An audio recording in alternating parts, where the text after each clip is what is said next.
Hello, beautiful people and fellow whiners, and welcome to another episode of A Little Something, the number two. Wine About with your hostesses, Siobhan Camille. Hello.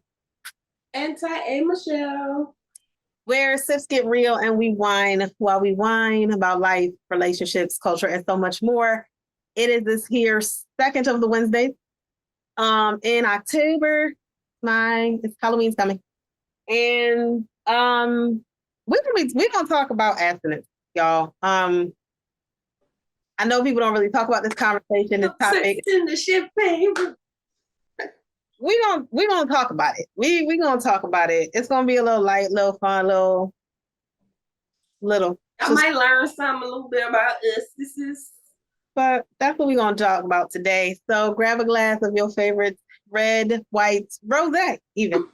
And join us on the couch. Please don't drink and drive. Okay, thank you so much. You sound so annoyed. That's my disclaimer, man. I feel like for legal reasons, we'll start that now. Well, we said on the couch, so we've said this before. Hopefully, your couch is not attached to some wheels. Okay. Okay. I mean, they had the van, and what was that Scooby Doo? Then they had the mystery van. You see what I'm saying? See, that wasn't a couch. I'm just saying you could put a couch in a van, though. Don't put a couch in a movie. Yeah, please do. I mean, and if you are, don't be the one drive. You can't drive on the couch. I guess that's the hope we're going for, is that you're not driving and on the couch at the same time. And if you are, don't drink, but definitely send that video because I want to see it. I don't want to be an accessory, so don't send that to me. No. I want to see. No, I said you can't be drinking. I don't want to see that. But if you got a couch and you driving, send me the photos. Snapchat me that couch, yo. Snapchat the couch. The hell happened? Hey, y'all know I'm crazy. I'm not wrapped too tight. Hope y'all having a productive week. This month, in the month of October, I had to think about it. In the month of October, we are drinking. This is our Pink October in honor of breast cancer awareness. Go get your tatas tested, okay?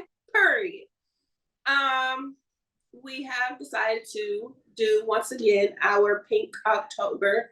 Y'all know this one is going to be a little rough for us because we are not pink drinkers.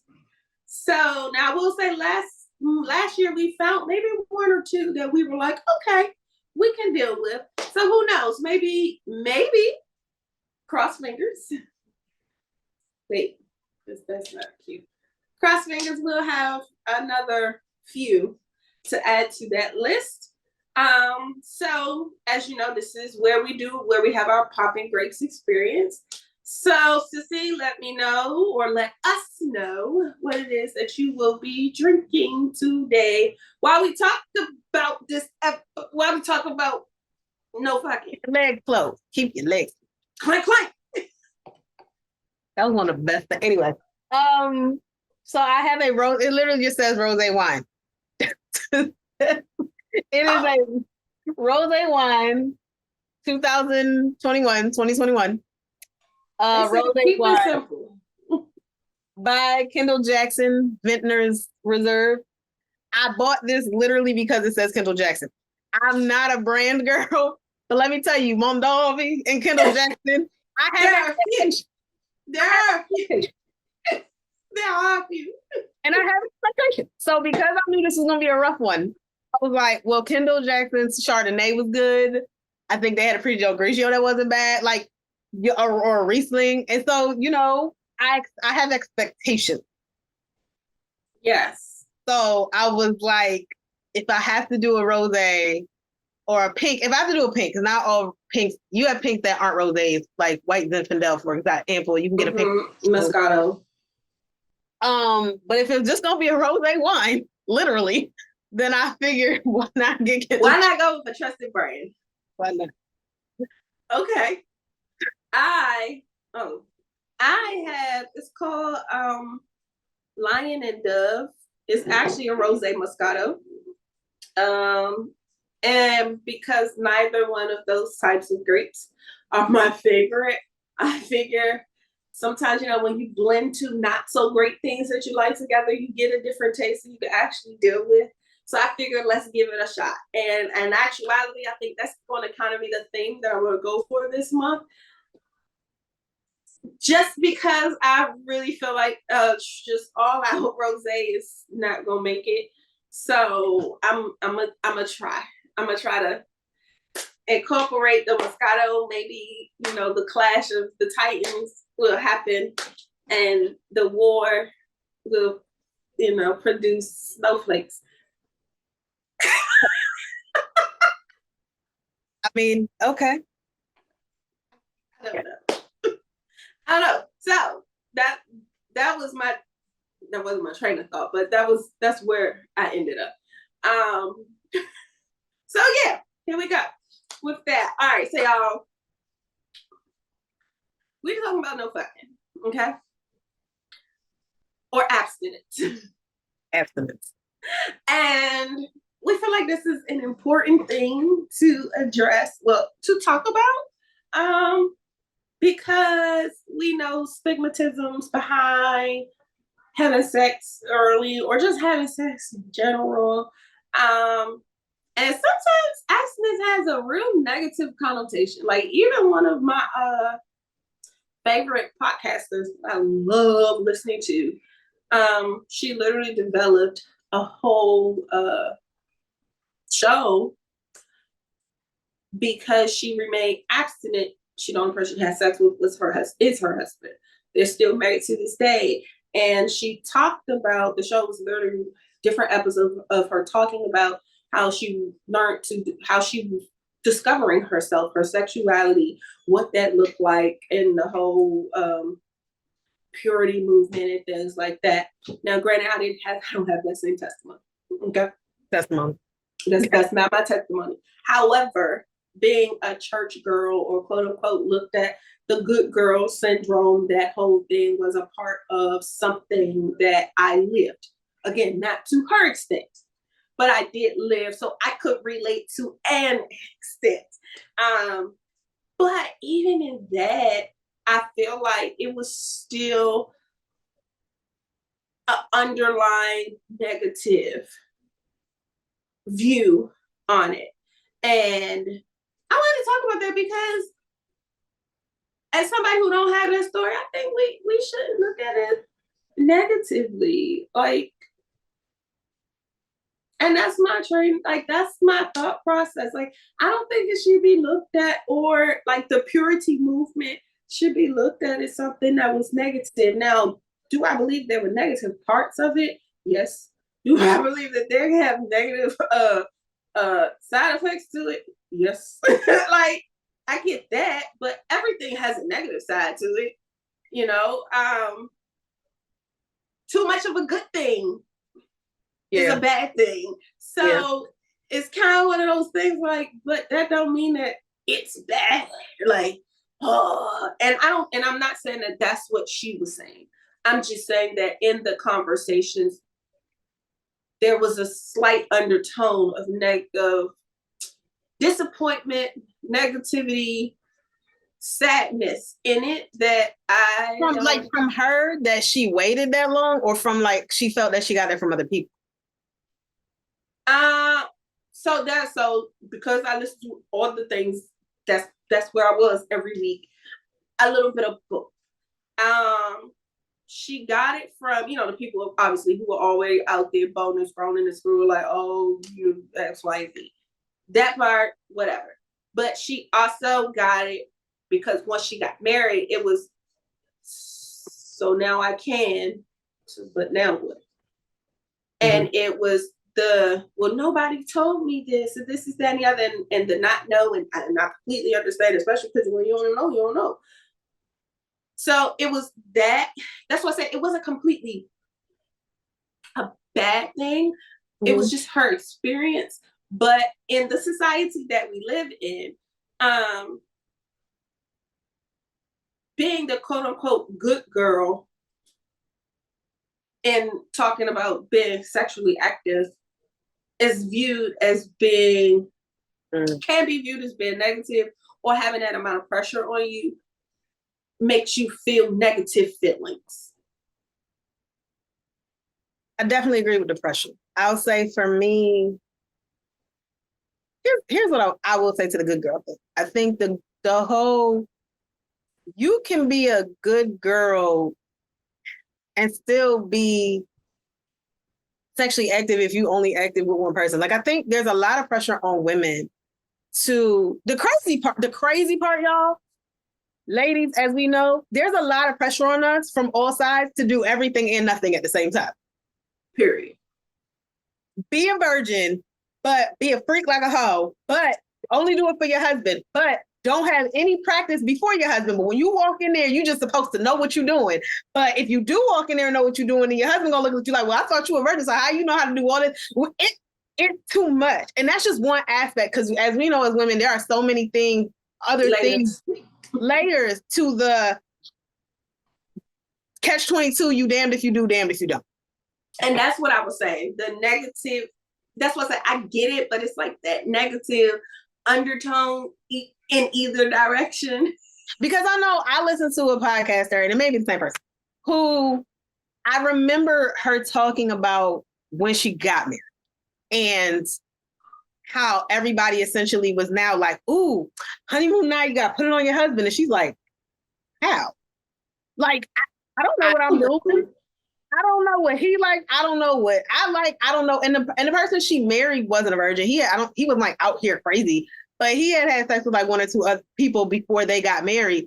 And so she was even more pressured because now how do I live up to what he's... You're not coming to the table from the same place of virginity. So what are his expectations? Am I going to let him down? Am I going to disappoint him? All of the things. And I feel like, wow, that's not my testimony. What I can say, I can understand it. I can understand. And what I can definitely understand is the pressure to stay, because the crazy part for me, and this has been a through line through a lot of stuff in my life, is I remember being in high school, being a virgin, and I was virgin all through high school, y'all, all through high school. I was. That's my testimony. My testimony, things didn't have to go to college. So for me, high school was a no, don't touch me, because my personal thing was, I don't want to have to sneak around about it. If I had I didn't want to be, I was against stereotypes. I didn't want to be a statistic. That's what I was. In my head, not to cut you off, it was, if you have sex in high school, you're going to get pregnant, you're going to drop out of school, your life is over. That's why I didn't have a date for prom, because I didn't want to get pregnant on my prom night. Not saying that I was going to have sex. It was just, that's what I associated it with: prom, sex, pregnant, life is over. And for me, it was, I just didn't want to sneak around. I feel like if I had to, if sneaking around behind my parents' back, my mom's more specifically, but my parents' back, then I knew I was doing something wrong. And to me, then it doesn't need to happen. When I'm out on my own and it's just me and I don't have to hide from nobody, then great. But for me in high school, it was, I don't want to sneak about it. And I would be sneaking and lying, and that causes other potential problems. And, you find out, you get caught, trust is broken, all of the things. I didn't want that. So, but I will say for me, I remember being looked at in high school as like, early in high school, like, I won't say early, around like 15, around sophomore year, because I knew girls in middle school that were planning to get it in high school. Like, oh, when I get to high school, I'm like, really? Oh, not my story, not my testimony. I don't know if I knew none of them. I knew some that was already doing it. Like, well, I knew people in middle school who were planning to do it in high school, is what I'm saying. Okay. Like we were in the 8th grade and they were already in prep. Okay. My thing was, okay. And for them, they were like, oh, you gonna be a good girl, Siobhan a good girl, Siobhan a good girl. So I get, it was kind of like a backhanded compliment. Like it had that thing to it. But then by the time I hit like 16 and I was dating and I knew dudes and I had boyfriends and it was not on the table and everybody knew it's not on the table. And I got respect because I stood by this is not on the table. the hardest thing I think for me was losing it when I did in college because I had gotten known as that badge of honor. It was like, oh, Siobhan the Virgin. And I was like, yeah, like, this is what makes me different. And y'all could call me and pick me if y'all want. I don't care. This is what makes me different. I ain't like you hoes. Like, period. This is what you felt. That's what made me, it was like, yo, I'm not doing that. And if you want that, then you can go to this chick. You can go over there. Chick, you can go over there. I'm not. And you know that when you come in the door, because anybody who says, there was one dude who tried to lie on his dick on me. I found out, because again, this isn't stuff that dudes say around women. It's stuff dudes say around other guys. Mm-hmm. He happened to say it around, crazy enough, I think Shaitan the one who told me.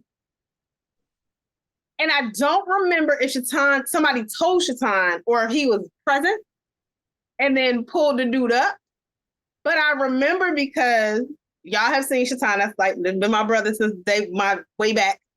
Cody and Shaitan went to the same high school. And Cody is my best friend. He's been on here too. Mr. Amen.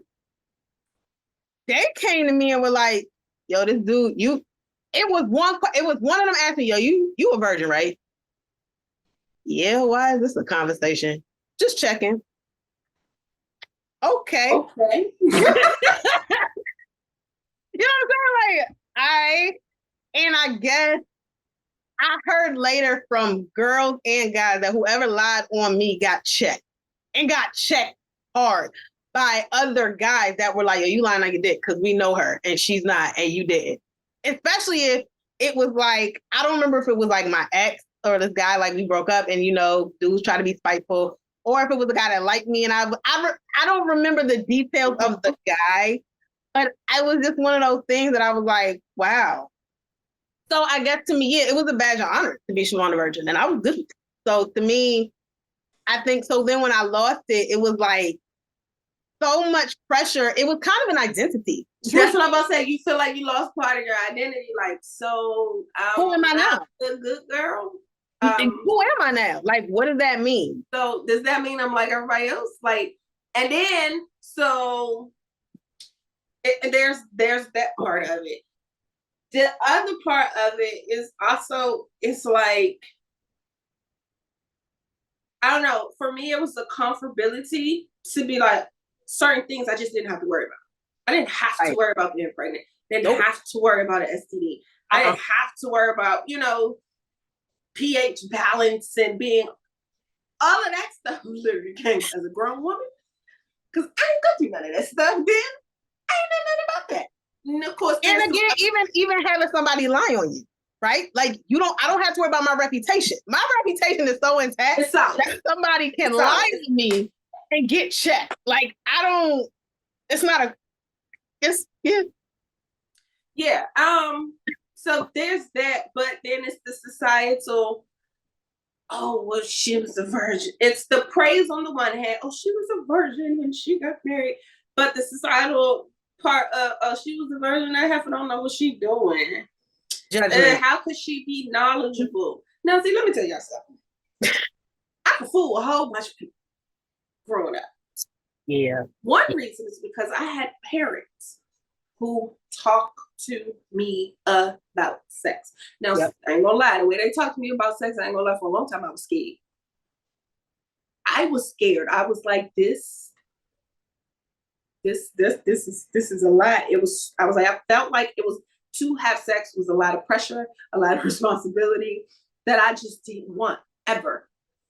Like, no, like it was just this whole thing of stress that was just, as soon as you broke your virginity, now you're stressful. Now you're an adult. Like, but I am an overthinker. I do overprocess things. This is me knowing this about me now. But at a young age, I didn't know that. But that's what my brain was doing. I didn't have that maturity to know that. So for me, that was my layer of protection. That's what I'm saying. Like, and then you hear me say that, you're like, what the hell? Yes, that can have that negative underlying tone. Like, and for me, and not to cut you off, but before we go further to that, mine wasn't presented like that. Like, to me, it was presented so scientifically by my mom. Like, she had a book my mother had a book. It was like clearly from her college days, because it was like very obviously from the 70s. And had pictures, little diagrams, and all of this stuff. And it was called the something of sex, literally. And she was like, you can read it whenever you want. And I remember just flipping through the pages, and I was like, okay. And the reason I remember that my mom was so scientific is because she was like, yeah, when you first had sex, your hymen breaks and this and this, and it pushes this and this and this. And I was like, whoa, you supposed to enjoy this? Like, like, it was so to the point, I was like, but that sounds like it hurt. That doesn't sound enjoyable. And she was like, no, after a while. What is a while? Listen, so it was presented to me in such a science. This is why I was afraid. Okay. It was presented to me. Was, oh girl, sex is good. And I'm looking like, again, it was presented to me in such a scientific way that my 12-year-old mind, because we had a conversation in middle school, my 12-year-old was like, that doesn't make sense. The math ain't mathing. I'm gonna be in pleasure and pain. That doesn't make sense. That doesn't make sense. Failure to compute, not for me. I'm good, thank you. No thank you. But having that, I will say, helped me later on when I did decide to become abstinent at one of the many times of my life. In adulthood. We both have done this a few times for some years, okay? At a time. I do believe I broke mine first all the time. I will say that. Between Siobhan and I will say that. I know I did. But what it allowed me to do was to discipline myself. It allowed, y'all, sex is great, okay? If it's done with the right person, yes. Because it can also be horrible. Well, sometimes the wrong person. Okay. I'm just saying it can also be horrible. I'm not going to tell everybody that it's great. No. There are some people who just don't do it right, and they might not be the person for you. But sometimes even bad sex is great. Okay? Anyway, what I'm saying is sex is good. However, there are a lot of me now being older, spiritual things, connections, and things like that I am now aware of that happens during those moments, as well as mental things that happen during those moments, emotional things that happen during those moments, no matter how much everybody, including men, like to say, oh, no, that ain't got nothing to do with emotionally. You lying, because as soon as this girl go cheat on you, or as soon as the girl, and you could be out there boning 4 or 5 other girls, but as soon as this one, you find out she's doing anything with anyone else, now you and your feelings. So you can't say that you are not emotional about sex, or you can have sex detached. Lies. Moving on. I don't care what you say. Period. It's an attachment. Facts. And it is what it is. So, and it's fine. Acknowledge it and move on. So with that, not that I would go first, I'm not here with no whole bunch of people doing a whole bunch of things with some whole bunch of different, but too many connections, or not the right connection for an extended period of time, can cloud your thought process. Like y'all know the saying, oh, you dick happy, or you dickmatized. All this stuff is real. I mean, they are slang terms, but it's real life stuff, and it does happen. So what I learned when I got real foggy brain, I was like, what is going on? Let me pull myself all the way back from whatever this situationship might be and get myself together. You do start to think a lot clearer. I'm not even gonna say a little bit. You can prioritize things a lot better. You move differently. Now, that does not mean you don't have urges. So what I don't want you to think is, oh, I'm out here being abstinent and I'm not going to feel anything. The last you tell your mama, and your mama only if she believe you, and she don't because she had you, that means she done had some sex in her life too. So hormones be doing hormone shit, okay? So you be feeling it. You be like, ooh, all that, girls and boys, period. So being able to pull those things back under subjection and under control through with that withdrawal process, one, for me, what it did was it allowed me to sit up a little bit straighter, have some pride in a little bit more pride, now that I lost it, pride in myself, and to understand the directions that I wanted to go from there. Case in point, didn't even think I was going to get married. Pulled back and was like, I'm not doing this. I need something else. Something else got to give. Now, mind you, I've been celibate a few times before then. Again, a few times before then. But before I met my husband, I was celibate. And yeah, that went right out. Not right out the door, but it went out the door. But I will tell anybody with that discipline that I was having, I bought myself a celibacy ring. I had a necklace that I wore. I rewarded myself during that process because it is a reward. I think we have to look at our bodies as a reward, both male and female, because you are a jewel too, dude. Period. We have to look at that, and sometimes being abstinent. Oh, you abstinent? Oh, girl, no. Oh boy, no, I couldn't do that. Why? It puts things into perspective. It helps to uncloud a lot of things, and like you said, and put things into perspective because that's not your focus. I will say for me, I always part of the reason I think I tend to be the one that lasts longer is I think it's just I think it's just perspective on how you look at things. For me, it's always once you cross that line, I found in life that becomes like the standard. And me and who I am, and while sex is wonderful, y'all, it's great. Okay. If I never had sex again, I would be fine. But I could have digital pleasure, if you will, I'm awesome. I'm so awesome. Okay. Don't need I got it. If you watching YouTube and you like digital, what you need, like porn on TV? That's not what I'm talking about. Not that. Oh, right. Okay. So I'm trying to drop hints here for people. I get you now.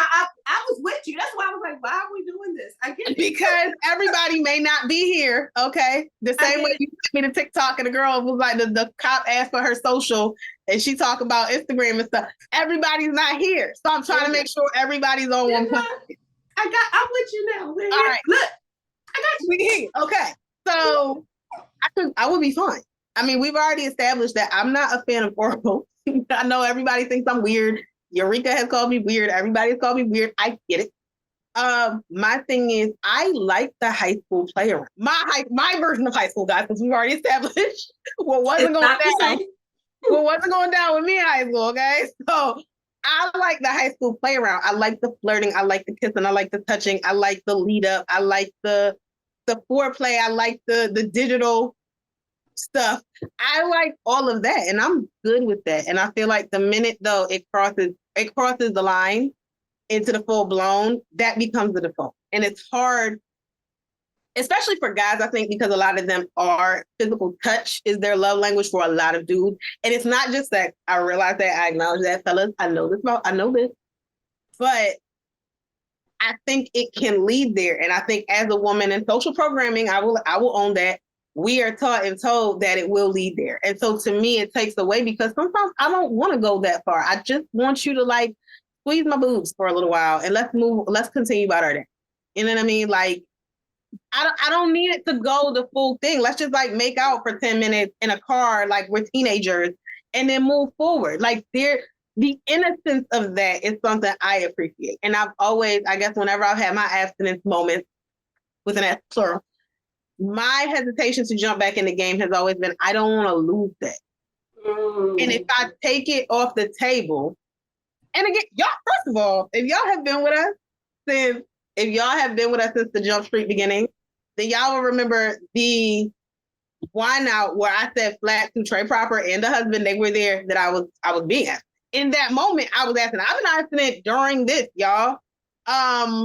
All of an entire year of my life, still while me and the man on the couch were dealing with each other and in a relationship, he ain't get none. I decided the entire year of 34, I believe it was, when I came back from the mountain. Yes. I wasn't doing nothing, and I did it. And I held myself to that. I held him to that, and that's what it was. And it was a matter of you can You don't have to ride this line with me. You don't have to ride my abstinence with me because we are not in a relationship. Now, understand that that may come with consequences in the future because you claim you want to be with me. So if you can't ride with me in this moment, then I may have questions because if we were to have a child, there's going to be times and then that I can't. If health stuff happens, there's going to be times I can't. So then I have to look at you and ask the question. We didn't have that problem, but I'm just saying, I know that could be. Yeah, it's always a thought process. It's something, and I don't think like as a young person, it's something that we think about either when you're practicing abstinence. It's just, you just not having sex. You're just not fucking. Or you just don't want to give him. Wait, well, what happens what happens if something where you can't have sex? Oh, there's other things, but they may not be able to do those either. Then what? It forces on up and leave you. Being abstinent is a level of discipline. Yes, on both sides. If you were with somebody else, and on both sides in all areas, it's a level. It's a practice of restraint. It's a practice of It's a practice of knowing yourself. It's a practice of struggles. It's a practice of triumphs. It's a practice of victories, even the small ones, the large ones especially, and things like that. So, but those things should be celebrated. Yeah. I don't think we should oh girl, it's been 6 months. Oh my God, I'm dying. Yeah, you might feel that way. But in the meantime, what have you accomplished during that 6 months? What stress have you not been under during that 6 months? Because although sex is wonderful and it can help to relieve stress, the pressure of sex itself can be stressful.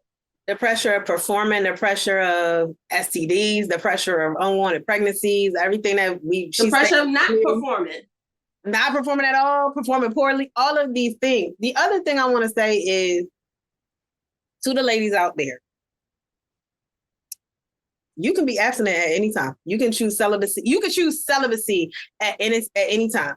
And I am saying this from a point because when I did 34, I had a friend and I told him, oh, I'm being abstinent. And he was like, but how long? How long you been abstinent? I was like, it's been like 2 weeks. No, at that time, I think it's been like a month. I was like, it's been like a month. That's not long. It has to start somewhere. It got to start somewhere. So, but then the next time we talked, he was like, how long? You still being abstinent? I was like, yeah. He was like, really? Yeah. Because at that point, it had been 6 months. And he was like, oh, you serious about this? That's my thing, ladies. Be serious about it. Anything you do. But or gentlemen, because we know this is that's why, but we don't want to just, ask y'all out, because gentlemen, you can take this and practice this too. And you might find out some things about yourself and the people that you surrounding yourself with and you connecting yourself to. But keep going. But a lot of it is, I will say that we are speaking from the fact of, though abstinence till marriage or celibacy till marriage was not our story. I think the thing of it is, it was easier for us when we were younger because we hadn't started. Mm-hmm. You had not yet opened Pandora's box. So it can be a little easier when you haven't opened the box to just keep looking at the box and be like, well, I haven't touched it. I'm not going to touch it. I don't want to touch it. What I want to emphasize is even if you have opened up that box, you can close. It got to read. You don't have to let all of that run if you don't want to. And don't let any dude, I'm going to say it, whatever. Or female. Fine. That's fine, but yeah, don't let any female either. Pressure you into breaking your celibacy, your abstinence, whatever your goal is. If you have a goal of a year like I did, stick with it and keep people around you that are going to be there and hold yourself to it. Because it's not only about discipline. Yes, it is about discipline. But it's also about boundary. It's a big ass boundary. So stick with that boundary. You don't have access to my body. Pause. And it will tell you who a lot of people are. Mm-hmm. Male and female. Oh, absolutely. And babies, you're going to get something that's going to look at you as a challenge. For real. All the stuff it's going to bring you is not going to be great. It's not going to be everybody around you is going to be like, oh, yay, girl. No, you're going to get looked at crazy by majority. Pitied by some. Yep. Questioned by others. And a challenge by few. Yep. And then you'll have that one that's like, I can't do it, but go for it, sis. And you may have the one that's like, I'm with you. Let's do this together. Because did we not do that one time? I think we was butting and you was like, I'm about to be celibate. I was like, me too. Let's do it together. We did. And then you got married. That's exactly when that happened. It was Atlantic City. It was Atlantic fucking City. Yes. That conversation happened in Atlantic City. And then you were married within 4 months. Yes. That's when that conversation happened. Because I was like, you know what? I think, and I can tell you exactly why I know that's when it happened. Because it happened because my ex called me and he was so pressed about me meeting his new girlfriend that like we got into a big thing. And I'm like, dude, it's my birthday. You didn't even tell me happy birthday, but you want to call my phone about this shit. So we stopped talking. That was the last time I talked to him. I was like, you know what? Fuck these dudes. I'm going to just be celibate and figure some things out. And you was like, you know what? I'm going to be celibate too. Let's be celibate. Cool. Celibacy. And that was because, that's because when I went to Atlantic City and the situation, yeah, I know, was going through his stuff. Yep. And was looking at me, and I kept saying, no, I want something different. You're gonna have to do something different. X, Y, and Z, da. So when Balance was tripping, and we both was out there like partying Siobhan's birthday away. You know what? I would be celibate. Me too. Like, meanwhile, our other sisters literally looked at us like, I ain't doing that. Yeah. Nah, y'all crazy. Well, y'all go ahead. Y'all can do that. I'm not gonna do that. And that's fine again.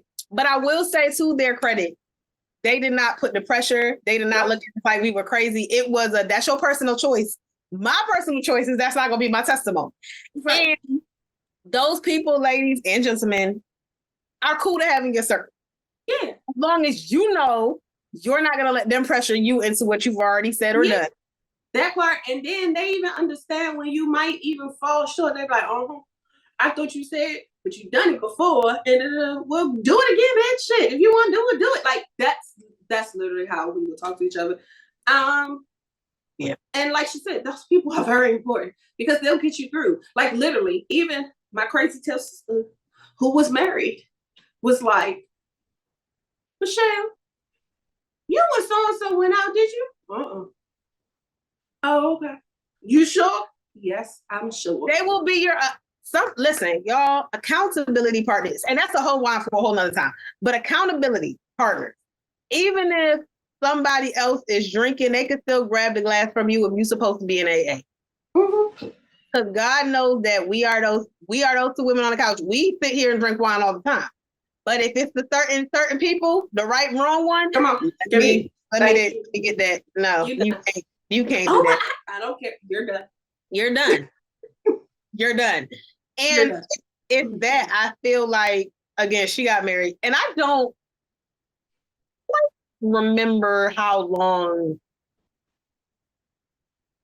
I don't quite remember how long I stayed abstinent that round. Oh, it was over a year. I don't know if that one was over a year. It was probably I feel like it was, or it was just close to it. And I said that because when we started planning my wedding, you were still abstinent. Damn, that's true. That's true. That whole period kind of blends together. But to that point, you know why? Because my focus was on other shit. Yeah. Yeah, because you were going on the wedding. I was starting to look up going back to school. Yeah. That's what I was like. Yeah, it was a lot. I was researching. My focus became self-improvement. So I wasn't thinking about that. And I had the regular that I just was like, nah, I'm not there right now. Oh, all right. You right, because you know what? I didn't stop. You right. Because the one that brought me out was the one I thought was going to be the last. And that was the tall nigga. Because by the time when he came around, Because that was the whole thing I told him, like, yo, I have not in this much time because I want my night. It was a matter of, at that point, listen, and this is the other part about abstinence. Let me tell you, you can set what you want to come back, to get back in the game, man. Your get back in the game does not have to be in his mama's basement. It does not have to be at a cheap motel. It does not have to be in the back of somebody's car. It doesn't have, you can say, you know what? Like, this is what I did. Whether you live into it or not, set your goal. I'm not coming off the bench unless this, and this are done by a certain dude. I want my night. I want my day. I wanted 24 hours to feel like a pretty special princess. And I wanted a night at this nice resort hotel on the harbor. Okay. I had these stipulations. And when my ex and I got in a relationship, I told him I'm celibate. And the only way I'm coming off my celibacy, I want this. Can you do it or not? And this goes to what we were talking about a couple episodes ago of setting your standard and saying, this is what I want. And are you going to be here or no? And knowing that you're worth that standard. Like right now, it's a whole little thing about a lot of people supposed to be upset with something Tyler Perry said in reference to like high earning women. I think I heard that. High earning women have to have high earning men, and how that's like probably not going to happen. So they should, to be more realistic with your expectations. This is me summarizing. I heard what he said, and I saw so many people, because he more specifically was speaking to, of course, Black women. He's a Black man. So, and it just upset so many Black women. Oh, why do we have to settle? He never said settle. He said if this man is doing everything for you, but he's not bringing to the bank, we should bring it to the bank. How much does money matter is really the question. That's legit. That was the point. And that's how you need to look at your value of yourself. Also, when it comes to if you're going to be abstinent, or if you're going to abstain from sex, or if you're going to remain a virgin, look at it as that. Like, this is my value. This is how much I value me. I value me enough to have, if I do this, this is what I want. This is what I'm requiring. There is nothing wrong with that. But yeah, I didn't disagree with what he said. In all honesty, I understood what he was saying, and I need for us, again, perspective. Let's keep things into perspective. I think people took that and twisted it all into something that it wasn't, and that's all because he more specifically geared his statement to Black women. But he was on the couch talking to another Black woman. He is a Black man who is currently dating a Black woman. The mother of his child is Black. His mama is Black. He works with us. So clearly he's great. He works with others too, but he's going to direct his conversation in our community. So he's going to direct his conversations to us. And it's not in a matter of, oh no, you have to settle. That's not what he was saying. So I need for us, as much as how intelligent we are, I need for us to display that intelligence when we're listening to someone say certain things or speak on that. Or have enough intelligence to know, you know what? This is nonsense. I ain't got to listen to it. And don't even pay it. No, but never mind. You don't have to address everything. Black women don't have to address everything that a Black man says. Whatever. And like he said, you ain't got to listen to him. Go on. Be lonely. Which is all what he was saying.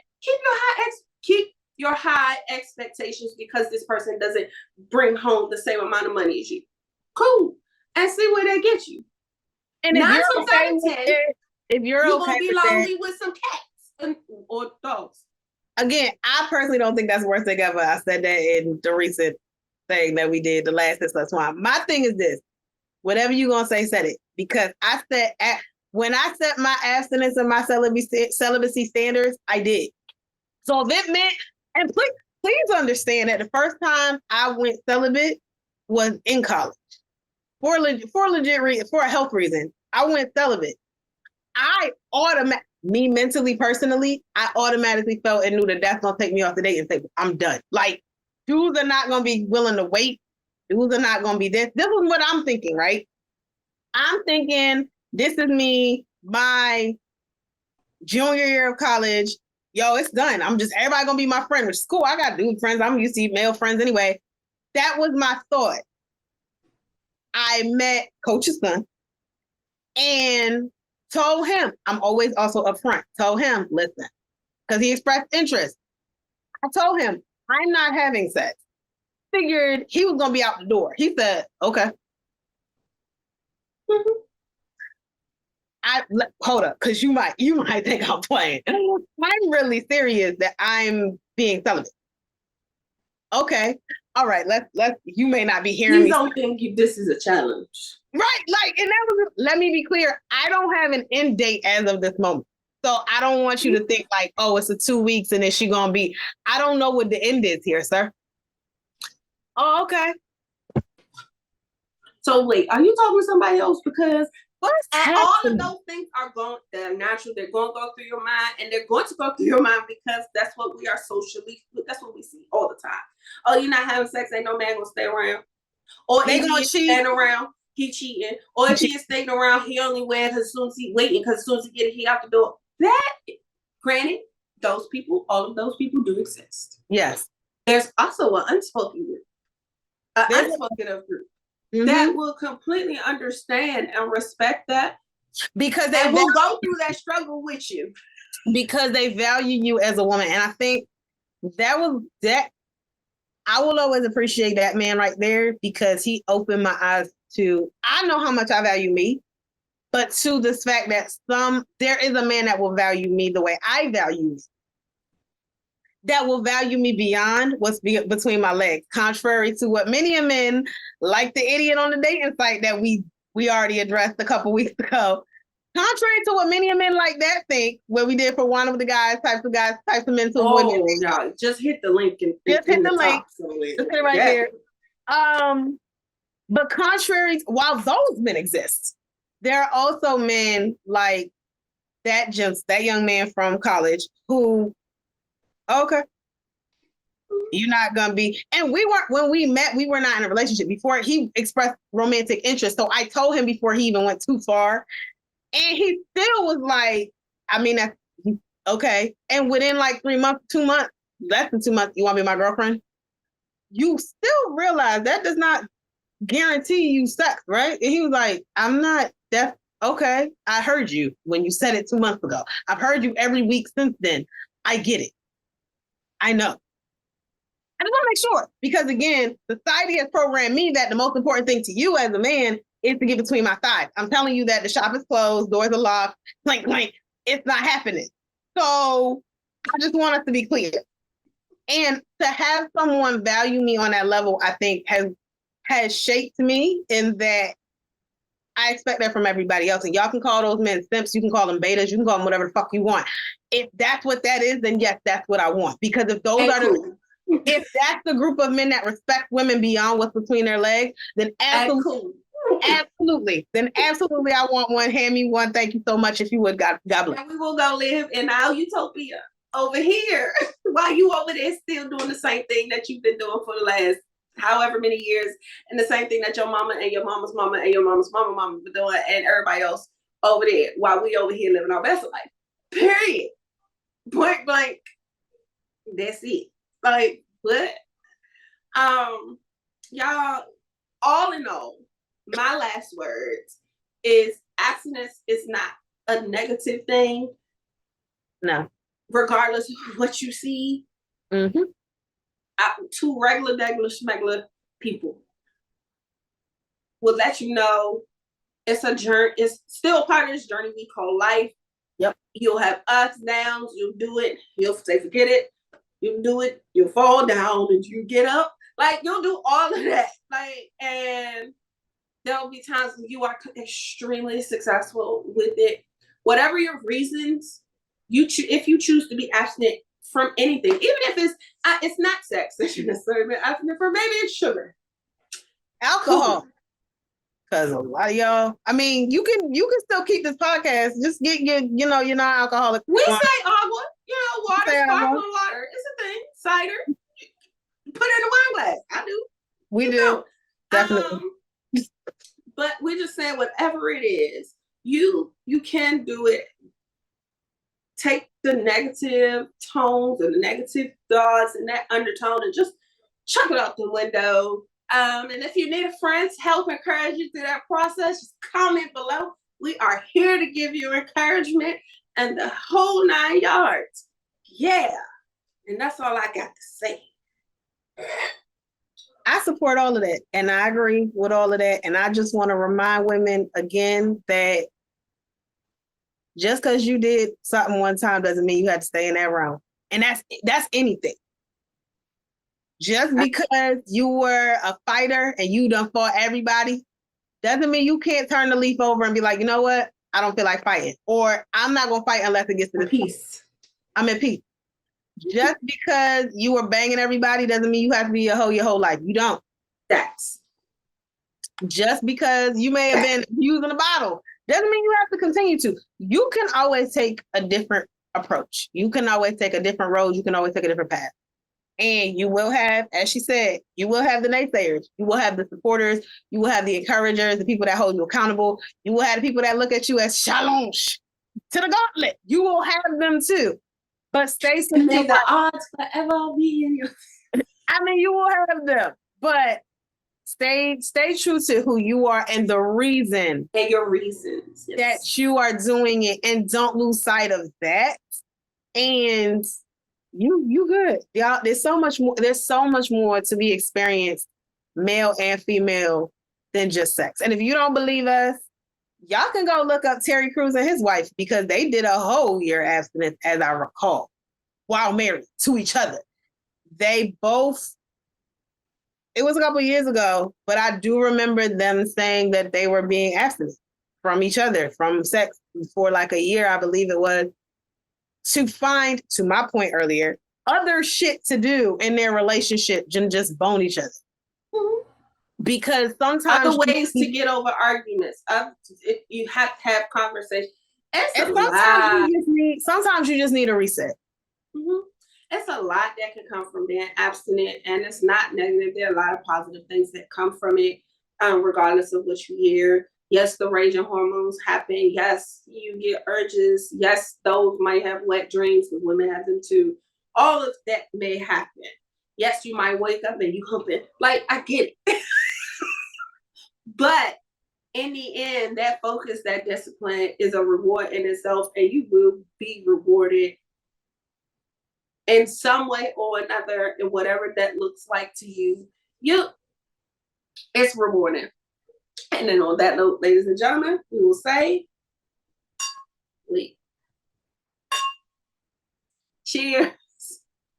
Cheers to that. So before my tablet dies, sister, jump right on into it and let us know, how was your Poppin grapes experience with the Kendall Jackson Rosé? All right, real quick. So the back says, with a gorgeous hue of pale pink, our rosé jumps out of the glass with crisp red fruit flavors. The supple texture is backed by bright freshness and appealing acidity, making this a wonderfully versatile food wine. I agree. I enjoyed it. It's light on the palate. It's a rosé wine, clearly. I don't really have anything bad to say about it one way or another. It's better than most rosés I've had. As far as the rosé goes, it's good. Is it the first thing that I would grab? No. I still would lean toward my white, but for rosé, it's about a 3. It's pretty average. I give it a 3.25 because it's. I'm gonna give it a 3.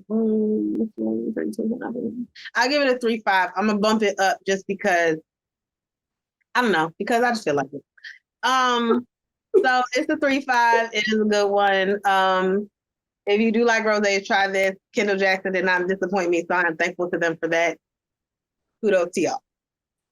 All right. Alcohol by volume. Oh, the ABV on this 13.5. Oh, okay. You're gonna be lit.